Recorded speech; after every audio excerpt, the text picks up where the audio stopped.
नमस्कार, बहुत स्वागत है आप सभी का। आप देख रहे हैं वॉर रूम। मैं हूं सौरभ शर्मा आपके साथ। उरी, पठानकोट, पुलवामा, बंबई, बहुत सब्र दिखा लिया इस देश ने और बहुत खून बह गया इस देश का।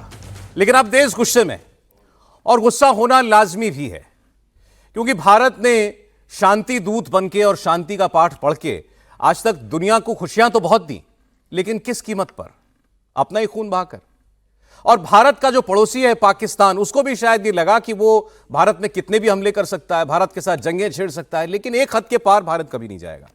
भारत कभी उस हद तक नहीं जाएगा कि पाकिस्तान कभी ऐसी हरकत करने के बारे में दोबारा सोचे ही ना। लेकिन आपने भी महसूस किया होगा अपने आसपास, खुद के अपने दिल में भी, कि पहलगाम में जो हमला हुआ और जिस तरीके से हुआ, ऐसा शायद पहले कभी महसूस नहीं किया। ऐसा लगा कि शायद ये गोली चलाने वाले आतंकवादी, इनके सामने हम ही खड़े थे। शायद इन्होंने हम में से ही किसी का कत्ल किया है। शायद इन्होंने हम में से ही पूछा किसी से कि बताओ तुम्हारा धर्म क्या, और फिर उसके सर में गोली उतार दी। और इसीलिए देश में से पहली बार एक सुर में आवाज उठ रही है कि मोदी जी, इस बार इलाज पक्का करो। और इलाज होने जा रहा है, इसमें कोई शक नहीं है, क्योंकि आज तक पिछले 10 वर्षों में, 11 सालों में हमने ये देखा है, जब जब पाकिस्तान ने ऐसी कोई हरकत की है उसको जवाब जरूर मिला है। लेकिन इस बार जवाब पूरा देने का वक्त आया है। और ऐसा भी नहीं कह सकता दुनिया में कोई कि नरेंद्र मोदी जब से प्रधानमंत्री बने तो भारत केवल बम गोली की भाषा बोल रहा है। याद कीजिए, प्रधानमंत्री ने जब पहली बार शपथ ली थी तो नवाज शरीफ को अपनी शपथ ग्रहण समारोह में बुलाया था। अरे नवाज शरीफ के हेलीकॉप्टर में बैठकर उसके नवासी की शादी में चले गए थे। उस वक्त तो कुछ लोगों ने कहा था कि बहुत बड़ा सिक्योरिटी थ्रेट था, ऐसे उनको नहीं जाना चाहिए था, दुश्मन मुल्क है। ये सब क्यों किया गया था? ताकि हम हर वो कोशिश करके देख लें, शायद इनका मन बदल जाए, शायद इनको यह समझ में आ जाए कि हम इनके पड़ोसी हैं। शायद 75 साल पहले हम लोग एक ही देश में रहा करते थे। इनको याद आ जाए, इनको याद आ जाए कि हमारे रिश्ते नाते हैं एक दूसरे के साथ। आज भी भारत के अंदर न जाने कितनी ऐसी महिलाएं हैं, औरतें हैं जिनकी शादियां पाकिस्तान में हुई हैं। ऐसे रिश्ते हमारे और उनके लोगों के बीच में रहे, लेकिन उस मुल्क को कुछ याद नहीं रहता, उसे किसी चीज का एहसास नहीं होता, क्योंकि वो एक जुनून में है, एक जिहादी जुनून में है। अब उसका वो जुनून खत्म करने का वक्त आया। मैं 2 कहावतें आपसे कहता हूं। एक कहावत है हमारे यहां हिंदी में कि जब गीदड़ की मौत आती है तो वो शहर की तरफ भागता है। मतलब वो खुद अपनी मौत को दावत देता है, इनवाइट करता है कि मुझे मारो। और दूसरी एक कहावत है कि जब कुत्ता पागल हो जाता है तो उसे गोली मार दी जाती है। ये दोनों कहावतें आज पाकिस्तान पर बिल्कुल फिट बैठती हैं और उसका ऐसा ही इलाज होना चाहिए। और इलाज कैसे किया जाए, इसके एक डॉक्टर आज हमारे साथ स्टूडियो में मौजूद हैं। जोरदार तालियों से स्वागत कीजिए मेजर गौरव आर्या का।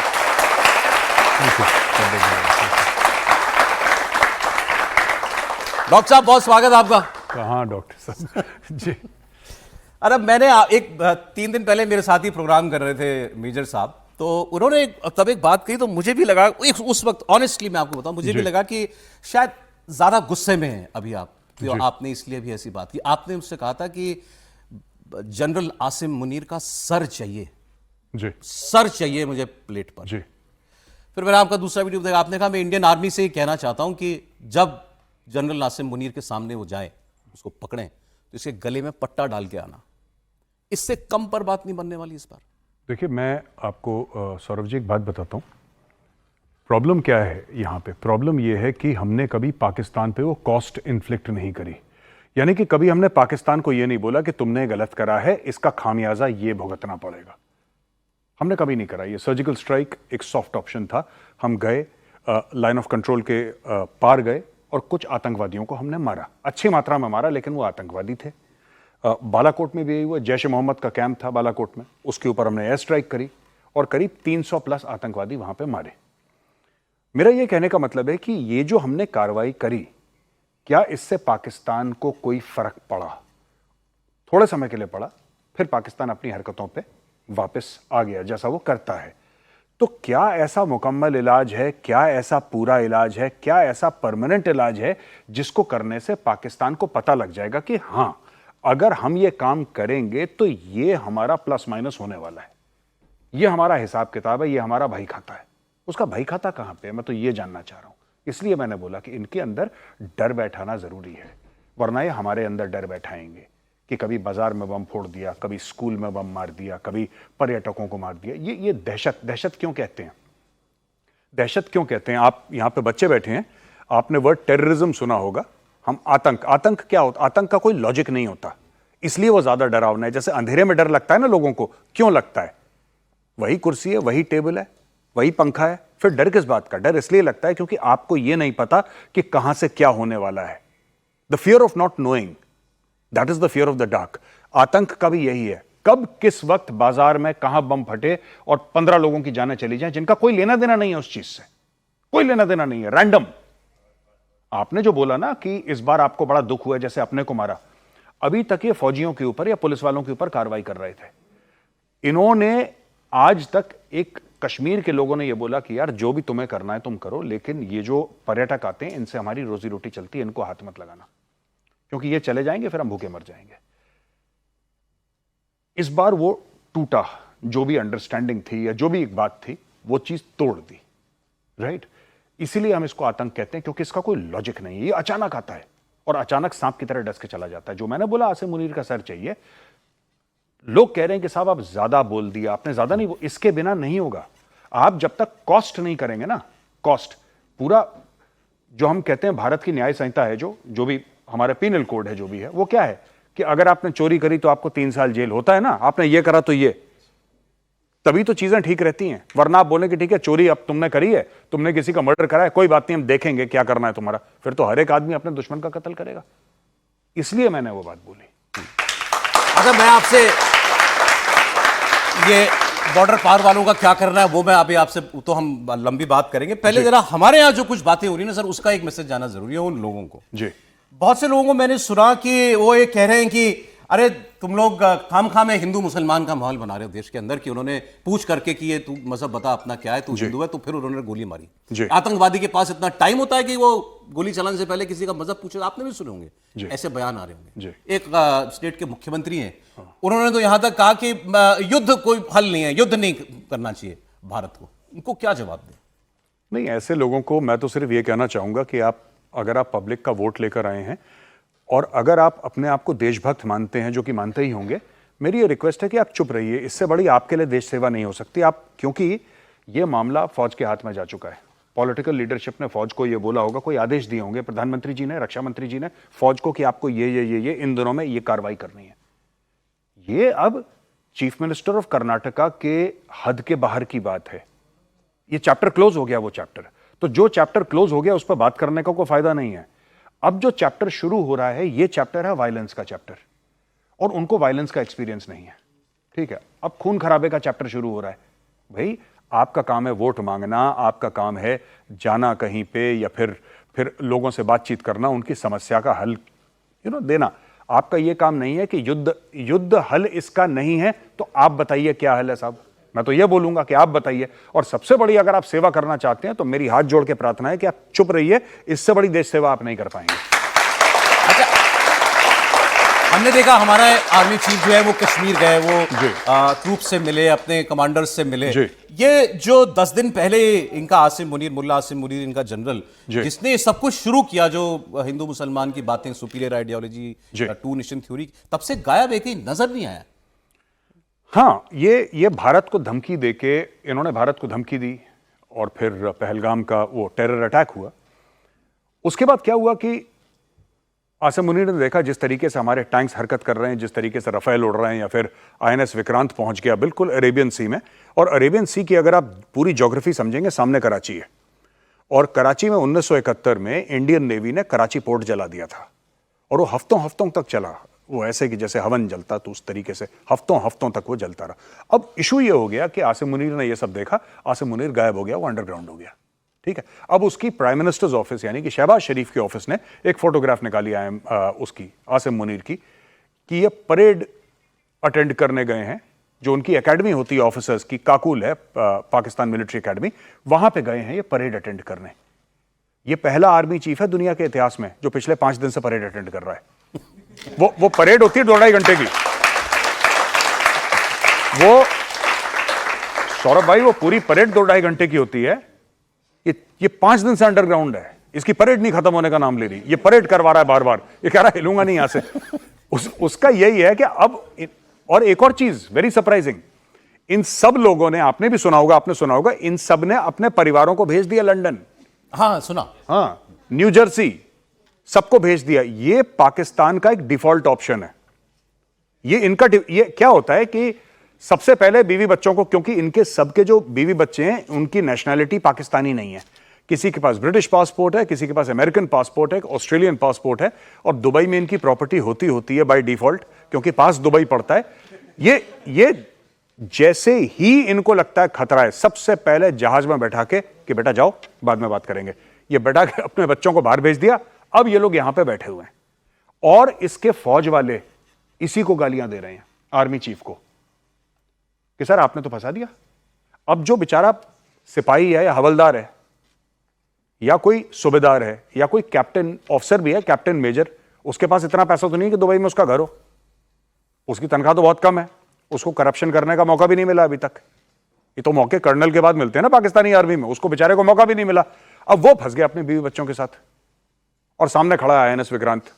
अब आप इनका माहौल देखिए कि ये क्या कर सकते हैं। ये बड़े परेशान हैं इस वक्त, इनको परेशानी हो रही है कि कैसे डील करें। अरे मुझे नहीं पता वो खबर सच है कि नहीं है। आपने देखा होगा कई सारी चिट्ठियां घूम रही हैं सोशल मीडिया पर कि मास रेजिग्नेशन हो रहे हैं पाकिस्तान की आर्मी में। नहीं, ये मास रेजिग्नेशन पहले से चल रहे हैं। ये अभी से नहीं हुआ है कि जब से भारत ने एक एग्रेसिव पोस्चर लिया या फॉरवर्ड पोस्चर लिया, नहीं, ये तब से चल रहे हैं जब से ये बलोचों ने इनको ट्रेन में बैठाया था, आपको याद होगा ना, जाफर एक्सप्रेस में, या जब से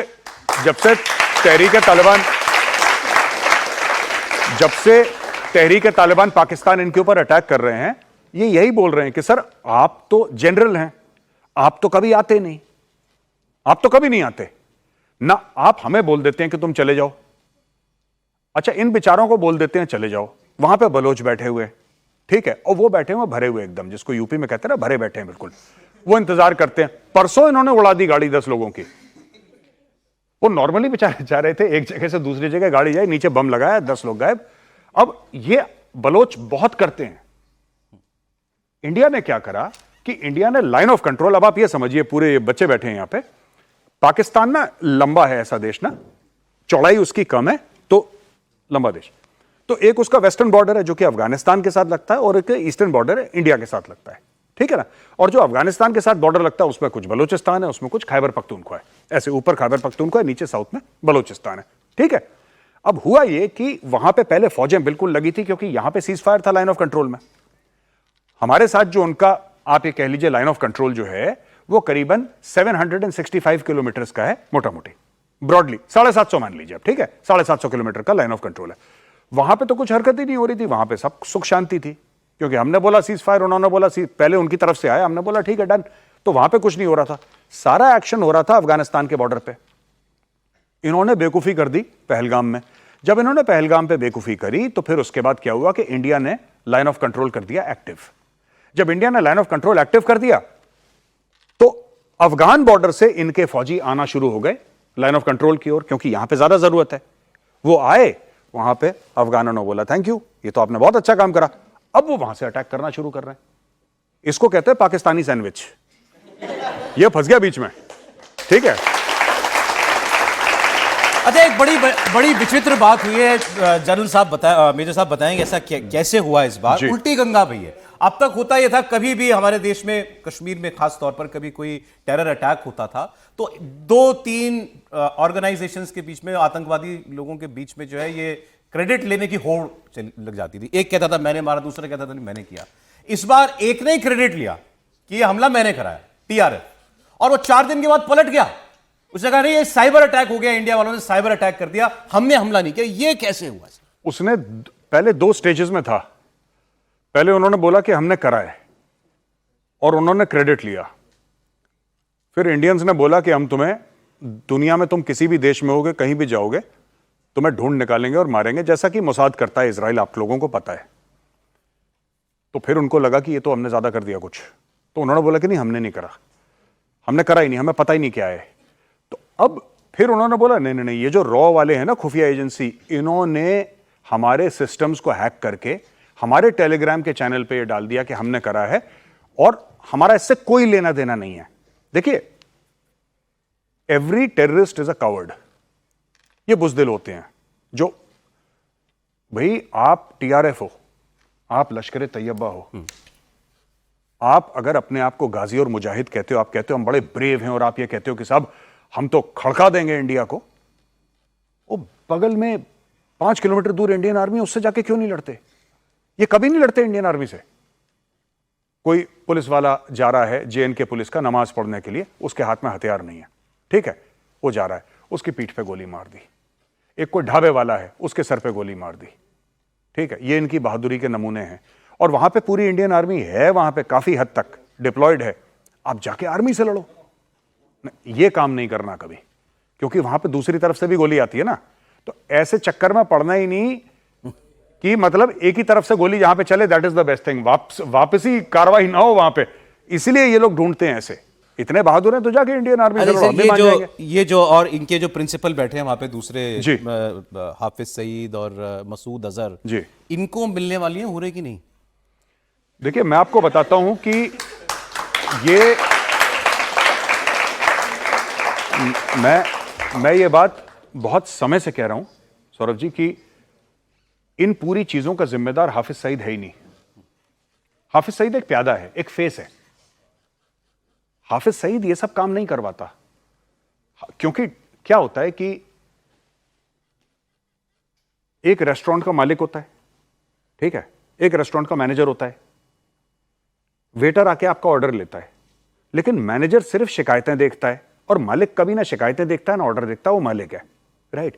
इसमें मालिक आसिम मुनीर है, जो भी पाकिस्तान आर्मी का चीफ है और ISI का चीफ है, वो मालिक है, वो कंट्रोल करते हैं ये सारी चीजें। तो ये बात हमें समझनी पड़ेगी कि वो लोग कंट्रोल करते हैं, दे कंट्रोल एवरीथिंग। आप अगर हाफिज सईद को कल मार देंगे, उसको 72 हुर्रों के पास आपने भेज दिया, ठीक है, आपने बोला कि चलो ठीक है बहुत हो गया तुम्हारा यहां पे, अब तुम ऊपर जाओ, एंजॉय। तो वो जब जाएगा ना, वो जब जाएगा, ये उसकी जगह किसी और को बैठा देंगे। और पाकिस्तान में, मैंने उस शो में भी बताया था, आपकी शो में, पाकिस्तान में तकरीबन 35,000 रजिस्टर्ड मदरसे हैं और उससे दुगने अनरजिस्टर्ड मदरसे हैं। तो अगर एक मदरसा एक साल में एक जिहादी भेजता है, ये अगले 100 साल तक भारत के साथ जिहाद लड़ सकते हैं, राइट। तो बहुत जरूरी है कि इस प्रॉब्लम को जड़ से उखाड़ा जाए, वरना ये ऐसी चीज है कि किसी को कैंसर है और हम कैंसर के ऊपर बैंडेड लगा रहे हैं इस सोच में कि वो कैंसर ठीक हो जाएगा। वो कैंसर कभी नहीं ठीक। आप 1000 साल तक बैंडेड लगाएंगे, उनके लिए बड़ा आसान ऑप्शन है, उनके लिए सस्ता ऑप्शन है ना, 4 जिहादी भेजे, राइट। अब अच्छा, एक और चीज बड़ी इंटरेस्टिंग सौरभ जी मैं आपको बताता हूं। आपने कभी सुना है कि पाकिस्तानी आर्मी का जनरल का बेटा आया था जिहाद करने के लिए, वो मर गया कश्मीर में? या बहुत बड़े बिजनेसमैन का बेटा आया था जिहाद करने के लिए, या बहुत बड़े किसी ब्यूरोक्रेट का या जज का बेटा आया था? नहीं नहीं नहीं, जिहाद गरीबों के लिए होता है।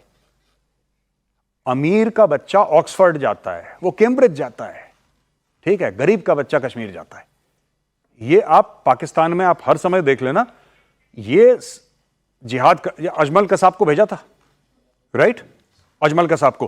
कोई मुझे बता दीजिए कि कोई पाकिस्तानी आर्मी वाले अफसर का बच्चा उसने भेजा होगा। और पाकिस्तानी आर्मी का मोटो है ईमान तकवा जिहाद फी सबीलिल्लाह, ये पाकिस्तानी आर्मी का मोटो है, यानी कि उनका मोटो ही जिहाद है, राइट। एक फौज का मोटो जिहाद है, this is the official motto of Pakistan army. अब पाकिस्तानी आर्मी का अगर ऑफिशियल मोटो जिहाद है, तो भाई आप अपने बेटे को भी भेजो, आप अपने भाई को जिहाद के लिए भेजो। नहीं जाएगा गरीब का बच्चा। ये दिस इज एन, ये बड़ा एक स्ट्रक्चर है पाकिस्तान में जिसके तहत ये पूरा जिहाद का सिस्टम चलता है, and most of them are drug addicts. अच्छा, मैं इनके मंत्री की बात सुन रहा था, उसने बड़ी मजेदार बात की। वो इनका शायद रेल मिनिस्टर है या कोई है, उसने कहा कि हमने गौरी, गजनवी, शाहीन, तो मिसाइलों के नाम इन्होंने चुन के उन पे रखे हैं जो हमारे यहाँ अटैक जिन्होंने किया भारत। जी जी जी, वो हमने चौक चौराहे पे लगाने के लिए नहीं रखे हुए हैं, ये तुम्हारे लिए ही बनाए हैं, भारत के लिए, तुम्हारी तरफ मुंह करके खड़े। हाँ, इसको जवाब दें। देखिए मैं आपको सौरभ जी एक बात बताता हूं, आप इनका ना माइंडसेट समझिए। पाकिस्तान हर समय ऐसा काम करेगा जिससे बाद में ना वो चुपचाप पीछे हट जाए। अब उनका रेल मंत्री, आई थिंक उसका नाम अब्बासी है कुछ, if I am not mistaken, उनका जो रेल मंत्री है ये कहता है कि हमारे पास न्यूक्लियर मिसाइल हैं करीब 150, हम तुम्हें न्यूक्लियर मिसाइल से मार देंगे। अब अगर इंडिया कल बोले कि तुमने ऐसा बोला, तो क्या भाई साहब ये तो रेल मंत्री है साहब, क्या बात कर रहे हैं आप, इसका थोड़ा ना काम है मिसाइल मारना। कभी भी देखना कोई भी सीरियस आदमी वहां पे बयान नहीं देगा, शाहिद अफरीदी बयान देगा। अब शाहिद अफरीदी ने ऐसा क्यों बोल, अरे साहब ये तो रिटायर्ड क्रिकेटर है। और आसिम मुनीर जिसको बयान देना वो 5 दिन से छुपा हुआ है, वो परेड देख रहा है, वो परेड जो भी थे, खैर एक इमरान खान की पार्टी के सांसद थे, इन्होंने जो तुलना की वो ठीक की कि हम कोई कॉलोनी थोड़ी है, जो कोई आता हमारी लाइट बंद कर दो, हमारा पानी बंद कर दो, हमारी गैस बंद कर दो।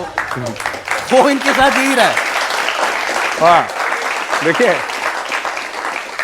लेकिन न्यूक्लियर पावर है। हाँ नहीं देखिए, कभी भी आप देखना पाकिस्तान का कोई सर्विंग जनरल वर्दी पहना हुआ वो कभी धमकी नहीं देता।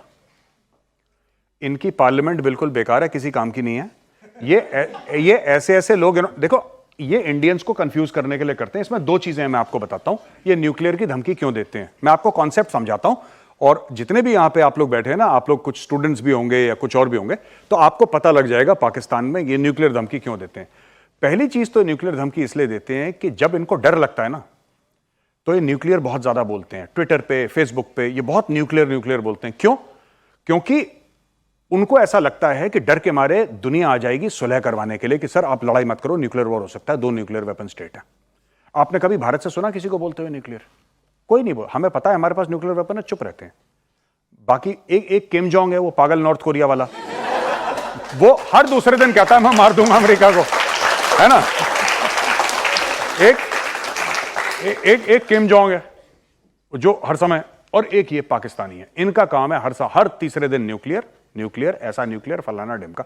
दूसरा कारण इनका न्यूक्लियर बोलने का ये मैं आपको बताता हूं कि देखिए, इनको ऐसा बताया गया है पाकिस्तानियों को, डे 1 से बच्चे को बताया गया है कि ये जो चीज है ना, 57 मुस्लिम कंट्रीज हैं, और 57 मुस्लिम कंट्रीज में you are the only nuclear power state, तो यू आर स्पेशल। मतलब तुम अकेले हो जिसने दोनों IIT IIM क्रैक कर लिए, मतलब तुम और उसके बाद तुमने यूपीएससी में भी पोजीशन होल्ड कर दी, अब तुम गौतम बुद्ध नगर के DM पोस्ट हो गए हो सीधा। ये, और वहां पे लोग मानते हैं ये सब चीजें, वहां पे बड़ी इंपॉर्टेंट चीज है न्यूक्लियर। तो आप जब भी देखेंगे वहां पे एवरीबडी विल टॉक अबाउट हम न्यूक्लियर फलाना ढिमका, और डेली ये बातें करते हैं वहां पे। रमीज राजा आप जानते हैं ना, जो क्रिकेटर था रमीज राजा, कमेंट्री करता था सौरभ भाई। एक बार रमीज राजा कहता है टेलीविजन पे, आज ये भारत और पाकिस्तान का मैच हो रहा है, 2 न्यूक्लियर पावर के बीच में, इसमें कहां से न्यूक्लियर आ गया? वो हर जगह न्यूक्लियर इनके लिए जैसा अचार है, हर एक खाने के साथ अच्छा लगता है, उसमें कोई वो नहीं है, ये हर जगह न्यूक्लियर, ये कहीं पे भी डाल देंगे, कुछ भी कर देंगे, न्यूक्लियर। अरे अगर हमारी इनसे जंग हो गई, फुल वॉर हो गई मान ले, तो पाकिस्तान कितने दिन अपने टैंकों में डीजल डला पाएगा? मुझे नहीं, जंग की बात नहीं। देखिए पाकिस्तान के पास मैं आपको एक टेक्निकल कॉन्सेप्ट समझाता हूं, वी कॉल इट मोबिलाइजेशन। क्या होता है कि फौज बॉर्डर जाती है ना, फौज का हथियार, फौज की एमुनिशन, तेल, खाना, रसद, पूरा एक इकोसिस्टम बॉर्डर पे मूव करता है, क्योंकि फौज बॉर्डर पे बहुत कम जगह है, राइट? फौज पीछे रहती है, और इंटरनेशनल बॉर्डर में कम से कम BSF आगे रहती है। जैसी लड़ाई की बात होती है, BSF पीछे आ जाती है, और फौज के साथ मिलकर फिर BSF भी डिप्लॉय हो जाती है, और दोनों मिलकर लड़ते हैं, ठीक है। सिमिलरली इन पाकिस्तान, जो पंजाब, गुजरात, राजस्थान, इन सब के बॉर्डर पे, वहां पे भी पाकिस्तान आर्मी नहीं है, वहां पे रेंजर है, पाकिस्तानी आर्मी पीछे है, ठीक है। अब मुद्दे पे आते हैं, व्हाट इज मोबिलाइजेशन। जब आप पूरे साजो सामान को लेके बॉर्डर पहुंचते हैं, अपने ऑपरेशनल एरिया में पहुंचते हैं, that is called mobilization. Pakistan लड़ाई, आपने बोला लड़ाई कितने समय लड़ाई की बात है, इसके पास मोबिलाइजेशन के पैसे नहीं है आज की तारीख में। ये जनरल बाजवा हुआ करता था इनका आर्मी चीफ, इससे पहले आसिम मुनीर के। जनरल बाजवा कहता है कि हमारे पास इतने पैसे नहीं है कि टैंक में तेल डलवा लें। ये आर्मी चीफ कह रहा है पाकिस्तान का कि नहीं हमारे पास पैसे, ठीक है। इनमें सिर्फ इनके जो पॉलिटिशियंस के अंदर मुझे लगता है कि ये गैस भरी है, हॉट एयर भरी है, और उसी गैस से अगर ये टैंक अपना चला लें तो चला लें, वरना तेल तो इनके पास नहीं है टैंक चलाने के लिए, लड़ेंगे बहुत बाद में। ये जो अभी मेरे सामने बात बताई ना, ये बात टीवी पे कही गई है। उनके एक बहुत सीनियर जर्नलिस्ट है हामिद मीर, कभी देखो शायद आप जानते हो, उन्होंने टीवी पे बोला कि मैं मौजूद था आपसे, यही बात है ना किस्सा, कि हमें 10-15 हम लोग जर्नलिस्ट थे, जनरल बाजवा ने बुलाया और उसने कहा कि हमारी हालत यह है कि आज जंग हो जाए तो मैं अपने टैंक में डीजल नहीं डला सकता। अगर वो थोड़े दिनों पहले तक डीजल नहीं डला पा रहा था, तो आज न्यूक्लियर कहां से उड़ा देगा? हाँ वही, ये देखिए ना, मैं आपको बताता हूं कि ये जो भी धमकी है, अच्छा एक बड़ा इंटरेस्टिंग कॉन्सेप्ट है, अगर आपकी अनुमति हो तो मैं समझाना चाहूंगा। देखिए हमारे यहां political power is the top power in India, यानी कि अगर राजनाथ सिंह जी कोई बात करते हैं तो उस बात में दम है कि भारत के इंडिया के डिफेंस मिनिस्टर ने कुछ बोला है, राइट? जब भी पाकिस्तान का डिफेंस मिनिस्टर कुछ बोलता है ना, हम उस बात को सीरियसली लेते हैं, क्योंकि हम लोग इंडिया से तुलना करते हैं कि यार पाकिस्तान का डिफेंस मिनिस्टर है, किसी लेवल पे तो होगा। जैसे अभी सौरभ जी ने बोला कि भाई उनकी पार्लियामेंट की बात है, हमें सीरियसली, वो खुद अपनी पार्लियामेंट को सीरियसली नहीं लेते। ठीक है, अब देखिए इनका जो डिफेंस मिनिस्टर है, इनका डिफेंस मिनिस्टर कौन है, ये 90% इंडियंस को तब पता लगा जब उसने लड़ाई की बात करी। इनको पता ही नहीं था इंडिया में कि पाकिस्तान में डिफेंस मिनिस्टर, क्योंकि एक्चुअली वो सिर्फ शोरूम के फीते काटता है, वो इनॉग्रेशन करता है, उसका डिफेंस से कोई लेना देना नहीं, वो सारा की सारी चीज आर्मी चीफ संभालता है। तो अब उसने धमकी दी कि न्यूक्लियर का ये कर देंगे, न्यूक्लियर का फलाना कर देंगे। तो ये सारी की सारी जो चीजें हैं ना, हम लोग तुलना करते हैं कि यार अगर राजनाथ सिंह जी ने कोई बात बोल, अब जैसे मोदी जी कोई बात लेते हैं, पूरा देश उसको बड़ा सीरियसली, मोदी जी ने बोला कि हम एक एक चुन चुन के इनको निकालेंगे कहां पे, राइट। जब पाकिस्तान का प्राइम मिनिस्टर बोलता है शहबाज शरीफ, तो इंडियंस को लगता है कि नहीं, वो भी यार प्राइम मिनिस्टर है आखिर पाकिस्तान का, वो कुछ नहीं है बेचारा, उसकी क्लर्क की हैसियत नहीं है, उसकी कोई भी हैसियत नहीं है पाकिस्तान के अंदर। और ये बात पाकिस्तानी जानते हैं कि उसकी हैसियत नहीं है, इसलिए बार बार ऐसे लोगों से ये, उनसे बोलो आसिम मुनीर को बोले कि अटैक करेगा, कभी नहीं बोलेगा आसिम मुनीर, जब परेड खत्म होगी तब भी नहीं बोलेगा। अरे सर, वो इनका एक दोस्त है, एक देश जिसके बारे में ये आज जो प्राइम मिनिस्टर है वहाँ का, उसके बड़े भाई नवाज शरीफ ने एक बार बगल में बैठे थे चाइना के फॉरेन मिनिस्टर या प्राइम मिनिस्टर, तो वो पोएम पढ़ने लग गए कि are friendship is sweeter than Honey, deeper than the ocean, taller than the Himalayas. वो चाइना, तो उनको उससे बड़ी उम्मीद है कि वो हमारी मदद कर देगा अगर भारत आ गया तो। क्या करेगा चाइना? चाइना ने आज तक कभी पाकिस्तान की मदद नहीं करी। मैं आपको बताता हूं, आप 1971 का वॉर ले लो, ये चाइना से भीख मांगते रहे, इस रूट की सभी लाइनें व्यस्त हैं। फिर इन्होंने बोला 1999 कारगिल में, ठीक है जी, 71 में हो गया, उसके बाद सॉरी इसके पहले 65 में, 1965 में, तब भी इस रूट की सभी लाइनें व्यस्त हैं। कारगिल में तो उसने बोल दिया कि ये नंबर उपलब्धि नहीं है, कहानी खत्म, ये यहां पे कुछ नहीं हो सकता। चाइना कभी भी, आप एक बात ध्यान रखना, चाइना कभी भी डायरेक्ट मदद किसी देश की नहीं करता। हां, कूटनीतिक मदद अगर चाइना को करनी है, किसी से बात बोलनी है, यूनाइटेड नेशन सिक्योरिटी काउंसिल में कोई प्रेशर डालना है, इतना चाइना कर लेगा। किसी को यह उम्मीद है कि चाइना अपनी फौज भेज देगा? चाइना को, आपको पता है चाइना पाकिस्तान इकोनॉमिक कॉरिडोर के पैसे खा गए लोग। अच्छा, हां जी, उसने बोला कि 65 अरब डॉलर का बजट है हमारा, हम सीपैक में इन्वेस्ट करेंगे, पाकिस्तानी खुश हो गए, उसने 30 अरब डाले, राइट, 30 अरब डाले। अब वो कह रहे हैं कि इसमें से कई सारे अरब तो हमें मिल नहीं रहे कि हैं कहां। हां, उनको नहीं पता है चाइनीज को, चाइनीज गुस्सा हो गए। चाइनीज कहते हैं कि खाते तो हम भी हैं, ठीक है, लेकिन ऐसा कोई नहीं खाता, चोरी और डकैती में फर्क होता है। कह रहा तुमने, वो नहीं है उनका दूसरा एक वो था बाजवा, एक था लेफ्ट, एक कमर जावेद था, एक दूसरा भी था। हाँ, एक और इनका बाजवा था, वो लेफ्टिनेंट जनरल था, इसी का दूर का रिश्तेदार था। आपने वो सुना है पापा जॉन्स पिज्जा वाला? उसने चाइना से पैसे खा खा के अपने 150 रेस्टोरेंट बना लिए, 150, जिसमें से 125 पापा जॉन की फ्रेंचाइजी थी उसकी। ये बहुत कलाकार हैं ये लोग। ये लोग क्या करते हैं मैं आपको बताता हूं। यहां पे सबके बच्चों के फॉरेन के पासपोर्ट हैं, सबकी बीवियों के फॉरेन, ये कहीं किसी देश के, क्योंकि डुअल नेशनैलिटी पाकिस्तान अलाउ करता है, राइट, जानबूझ के इन्होंने ऐसा कर रखा है। ये तभी तक ये पाकिस्तान से मोहब्बत करते हैं जब तक ये वर्दी पहने कुर्सी पे बैठे हैं, ठीक है। एक बार इनकी नौकरी खत्म हुई, ये पाकिस्तान में दिखते भी नहीं है, ये दिखते भी नहीं है। पाकिस्तान के पिछले 3-4 आर्मी चीफ पाकिस्तान में है ही नहीं, उसके पहले मरमुरा गए जो थे, लेकिन जो जिंदा हैं वो they are not in Pakistan. Ashfaq Parvez Kayani Australia में बैठा हुआ है, आपको पता होगा। राहिल शरीफ सऊदी अरब में बैठा हुआ है, बाजवा पता नहीं बेल्जियम या फ्रांस में बैठा हुआ है। और ये लोग हैं जो आर्मी चीफ थे अपने देश के, जो कि जिहाद की जिन्होंने कस्में खाई थी, जिन्होंने ये बोला था कि हम मरते दम तक जिहाद लड़ेंगे। जैसी वर्दी उतरी, अगली फ्लाइट पकड़ के बाहर। अभी आप अरब की बात कर रहे थे, मुझे अरब क्या करेंगे सर, असली अरबी, ये अपने आप को जिनका पोता या नवासा मानते हैं, क्या इस मामले में? हाँ, अरबी कुछ नहीं करेंगे। अरबी कहता है कि हबीबी धंधे की बात करो। कह रहा है तेल खरीदो, पैसा दो, बस। अरबी का इतना कॉन्सेप्ट है। अरबी कहता है कि ये अरबी को कोई लेना देना नहीं इन लोगों से, यही पीछे पड़े रहते हैं उसके। हमारे मुसलमान भाई हैं, इस्लामिक बिरादर मुल्क है, वो इनको पानी नहीं पूछ रहा।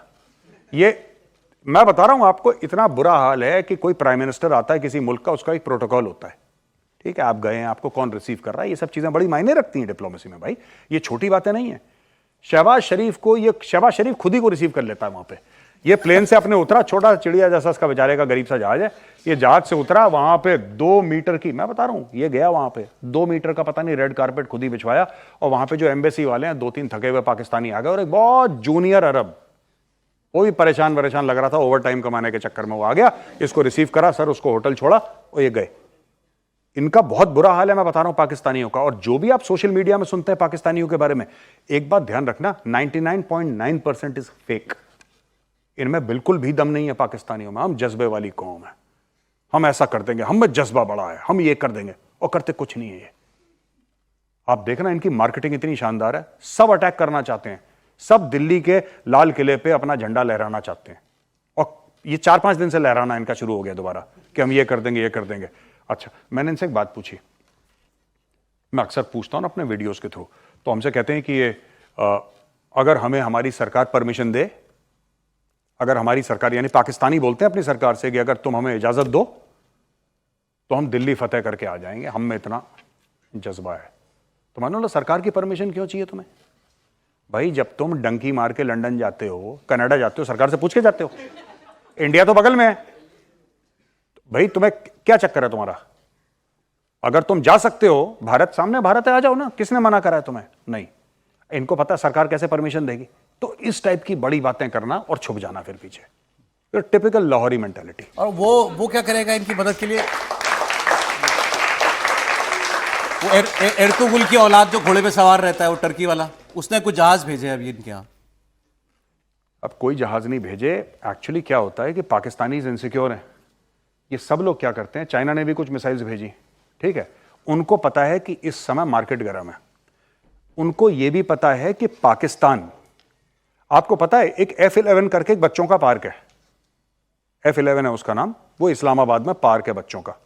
अब बड़े बुजुर्ग टहलते हैं, बच्चे क्रिकेट खेलते हैं, ये सब होता है, जैसे हमारे यहाँ पार्क नहीं होते वहां पे, और सबसे बड़ा पार्क उसको मान, वो पार्क गिरवी रख दिया चाइनीज को।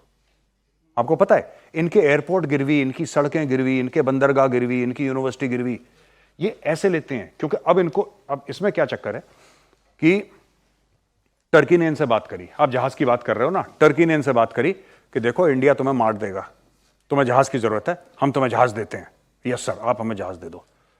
फिर पाकिस्तान का जो एयरफोर्स का जो चीफ है वो जाएगा और तुर्की से सेटिंग करेगा कि देखो जहाज मैं तुम्हारे खरीदवा दूंगा, है ना, और खरीदना भी नहीं है, मैं तुम्हारा ये गिरवी रखवा दूंगा, एक पूरी यूनिवर्सिटी 250-300 एकड़ की यूनिवर्सिटी प्राइम इस्लामाबाद के बीचों बीच, ये मैं गिरवी रखवा दूंगा, बस तुम मुझे अपना 5% दे देना, 10% दे देना। डील हो गई, डन। इन्होंने जहाज ले लिए, उनको मिला कुछ नहीं, उनको यूनिवर्सिटी मिल गई, उन्होंने जमीन मिल गई। पाकिस्तान टुकड़ों, जैसा बिल्डर प्लॉट काट के बेचता है ना, इन लोगों ने प्लॉट काट के अपना मुल्क बेच दिया, इन लोगों ने सब कुछ बेच दिया। इन लोगों ने ग्वादर पोर्ट, जो बलूचिस्तान में पोर्ट है ग्वादर, इन्होंने वो गिरवी रख दिया, इन्होंने एयरपोर्ट गिरवी रख दिए, सब कुछ, लाहौर का एयरपोर्ट गिरवी है। मेरे साहब एक खबर आ रही है, पहलगाम आतंकी हमले का एक वीडियो, एक नया वीडियो सामने आया है, और ये वीडियो देख करके यकीनन आपका खून खौल उठेगा। प्रधानमंत्री ने कहा था कि देश गुस्से में है, और ये वीडियो आप देखिए, 26 परिवार वो यहां पिकनिक करने के लिए पहुंचे थे, और आपको दिख रहा है कि लोग जो है सैर सपाटा कर रहे हैं पहलगाम में, अभी गोली चलनी शुरू होती है। बिल्कुल ताजा वीडियो है, थोड़ी देर पहले जो आया है, पहलगाम हमले का वीडियो।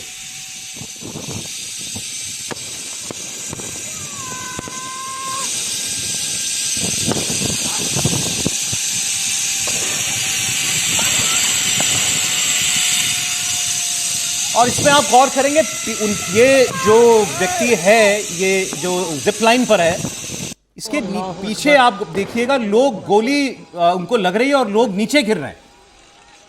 अब उस व्यक्ति को इसको बिल्कुल ये एहसास नहीं हो रहा था कि वो खुद जो है टेररिस्ट के ऊपर से जिप लाइन में से गुजरा है।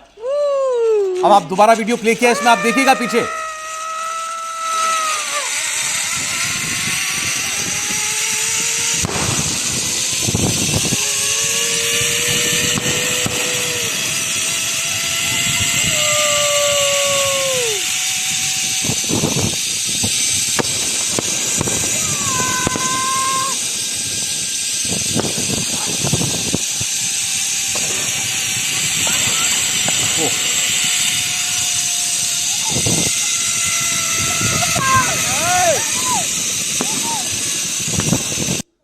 अल्लाहु अकबर, अल्लाहु अकबर, अल्लाहु अकबर। बैठो। लोगों ने एक्चुअली जैसे कोई शूटिंग प्रैक्टिस करता है निर्दोषों के ऊपर गोलियां चलाई। बिल्कुल। और बेशर्मी भी आप सोचिए, ये हुआ है और ये वीडियोस दुनिया भर में देखे हैं। और इनके यहाँ लंदन की हाई कमीशन के बाहर कुछ इंडियंस प्रोटेस्ट करने जा रहे थे, वहां वो इशारा करता है गर्दन काट देंगे इनका, कर्नल रैंक का अफसर। ये इनकी फौज है। देखिए, ये गलती हमारी है, पाकिस्तानियों की गलती नहीं है।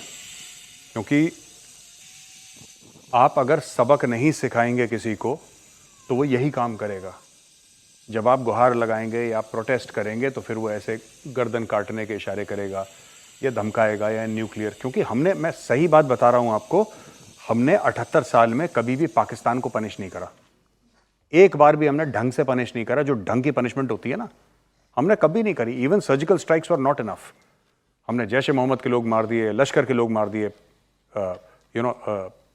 जैश ए मोहम्मद के आपने मारे थे बालाकोट एयर स्ट्राइक में, या फिर लश्कर के आपने surgical strike. That is hardly anything. इतना बड़ा कांड हो गया, आपके इतने लोग जाने चली गई, इसको वीरगति को प्राप्त हो गए, 40 हमारे सीआरपीएफ के भाई। That is not enough. देखिए साहब, फौजी के बदले फौजी, मेजर के बदले मेजर, कर्नल के बदले कर्नल, जनरल के बदले जनरल। आप ये नहीं कह सकते कि आप मेरा मेजर ले लोगे और मैं आपके 2-3 आतंकवादी मारूंगा। ये हिसाब बराबर नहीं है। हिसाब तो वैसे भी बराबर नहीं है। मुझे उल्टा बोलना चाहिए कि हमारा मेजर तो तेरा कर्नल, तब जाके हिसाब बराबर होगा। दर्द होना चाहिए, दर्द नहीं हुआ है पाकिस्तान को अभी तक। तो ये जब तक हम, देखिए, मैं आपको बताता हूं, एक इन्फ्लिक्टिंग ऑफ पेन का एक कॉन्सेप्ट है कि पेन इन्फ्लिक्ट करना, राइट। वायलेंस मतलब ये नहीं होता है कि भाई आप किसी को भी उड़ा दें। वायलेंस का मतलब यह है कि आपको पता है कि अगर मैं चाहूं, शांतिप्रिय कौन होता है, right. There is a difference. मैं आपको कॉन्सेप्ट समझाता हूं, प्लीज समझने की कोशिश करना। एक पीसफुल होता है कि मैं फसाद कर सकता हूं, मैं वायलेंस कर सकता हूं, लेकिन मेरी चॉइस है, मैं पीसफुल हूं। इसको कहते हैं पीसफुल। और जो वायलेंस कर ही नहीं सकता उसको कहते हैं हार्मलेस। ठीक है, we have become harmless. It is good to be peaceful. It is, आप समझ रहे हैं मेरी बात? It is not good to be harmless. कि कोई भी करे फिर आप बोलें कि नहीं, सिर्फ बात। अभी तक इनका बिल्कुल लाइन ऑफ कंट्रोल पे जमीन हमें ले लेनी चाहिए थी पीओके में। मैं ये नहीं कह रहा पूरा पीओके ले लो, मैं कह रहा हूं कि a significant portion of land should go, यानी कि with every transgression, every crime, every terror act, Pakistan should be punished. आपको जब तक आप उसको सॉलिड सजा, मैंने ट्वीट करा था सौरभ जी, जो पाकिस्तान के खिलाफ मैंने बोला था कि हमारा रिएक्शन कैसा होना चाहिए, उसमें मैंने 3 पॉइंट बताए थे। ठीक है, एक तो हमारा एक्शन होना चाहिए प्यूनिटिव, यानी कि पाकिस्तान को यह पता लगना चाहिए कि उसको सजा मिल रही है और किस चीज की सजा मिल रही है। ठीक है, दूसरा हमने बोला था इट शुड बी डिस्प्रोपोर्शनेट, यानी कि अगर उसका गुनाह इतना है तो सजा इतनी होनी चाहिए, उसमें प्रोपोर्शन नहीं हो सकता सजा में। और तीसरी चीज, इट शुड बी विजिबल, पूरी दुनिया के सामने हो। अगर आपको उनका पानी का जहाज डुबाना है तो आपके 2-3 ड्रोन हवा में हो जो उसकी पूरी पिक्चर ले रहे हो और मीडिया के सामने चल रही हो, और फिर आप मीडिया को ले जाएं और मीडिया लाइव टेलीकास्ट करे कि हम आज की तारीख में आईएनएस विक्रांत के अंदर बैठे हैं और ये हम फोकस कर रहे हैं अपने कैमरा से, ये हमारे ड्रोन है, सामने पाकिस्तानी शिप है, यहां पे कैप्टन ऑर्डर देता है फायर, 3 ब्रह्मोस निकलती हैं, and that ship, Pakistani ship becomes vapour, भाप बन जाए वो। तब जाके पता लगता है कि हां, पूरी दुनिया के सामने। वरना लोग कहेंगे सर्जिकल स्ट्राइक है, लोग कहेंगे बालाकोट में सिर्फ पेड़ गिरे और कौए में, you know, people say all sorts of things. It has to be disproportionate, it has to be punitive, and it has to be very visible दुनिया के सामने। मेजर साहब ने एक बात कही थी, समय हमने बातचीत की मेजर साहब से, उन्होंने मुझे एक बार कहा था कि पाकिस्तान की आर्मी का इलाज है इंडियन आर्मी। हमें कोई, अगर मेरे पेट में दर्द है तो मैं डेंटिस्ट के पास नहीं जाऊंगा। मुझे उनकी बात बहुत अच्छी लगी। अगर इस टेरर की गंगोत्री जो है वो पाकिस्तान की आर्मी है तो उसको उसका डॉक्टर देना पड़ेगा, और वो डॉक्टर है इंडियन आर्मी, और वहीं से आए मेजर साहब, और इसीलिए उन्होंने वो सारे नुस्खे बताए जो पाकिस्तान की आर्मी पर जुल्म काम कर रहे हैं।